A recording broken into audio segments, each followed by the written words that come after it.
I want to show you how I fix my fondant that has lumps all in it. So yes, I did sift the sugar, but sometimes I just end up getting lumpy fondant and it is not ruined, but you do have to work with it. So I want to show you how I get rid of all of these little pieces. So I'm going to start by kneading the fondant. I did put that in the microwave to soften it up a little bit, and you have to work with it. Like, it's very soft right now. So I'm getting a little bit of Crisco down on the countertop and in my hand so it doesn't stick. And you see, I'm just kneading a little piece of it, sprinkle down some cornstarch and knead it.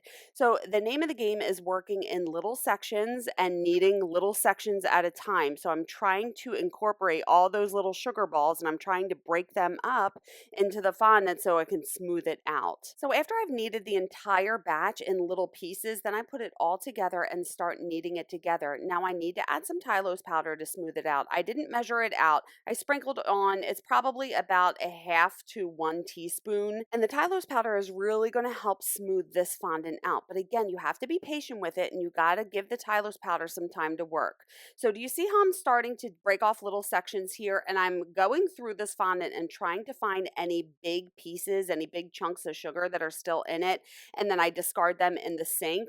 And I kneaded that all together, let that sit for about 20 minutes. And then I'm going to keep repeating the process until I get rid of all of these big chunks. So as I pull it apart, I can start to see if there's any big chunks of sugar balls in there still. And sometimes I can find them. There's one, and I just try to keep going through the entire batch. And I know it's a process, but I didn't want to throw out the entire batch. So this is what I have to do in order to get the fondant as smooth as possible. So I keep kneading it. And then as you knead it, naturally, you're going to be able to start to see little chunks here that you can remove. And look how much smoother that looks. Now, it is a process to get it from the really chunky look in the beginning to the smooth look. It did probably take me about a half hour of going back and forth and kneading it and trying to pick out all the little balls here. But after I let it sit out for another probably about 10 minutes, I put it back in the microwave to soften it up a little bit, and then I'm covering my cake with it. And you can see there's no chunks, there's no sugar balls, and it is nice and smooth. You just have to be patient with it, work in small sections, and keep kneading the fondant to get rid of all of those little sugar balls.